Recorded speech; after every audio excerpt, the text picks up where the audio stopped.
Welcome to the Slop Farm. Enjoy the video. You'll start by getting the view and permissions ready. Unlock the iPhone, then swipe right to open Today View or long press the home screen to enter jiggle mode. This lets you add or edit widgets immediately. Make sure iOS is up to date in Settings General Software Update. Updates fix widget bugs. Also verify the app that provides the widget is installed and has required permissions.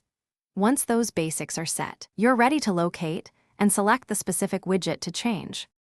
Now you'll perform the detailed adjustments.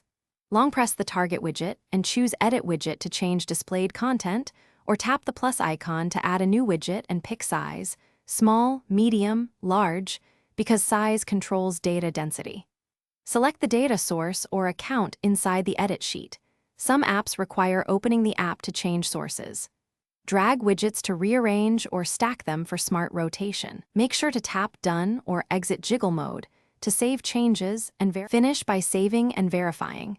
Tap Done or Exit Jiggle Mode, then check that the widget shows current information. If it still shows stale or missing data, force quit the app and reopen it.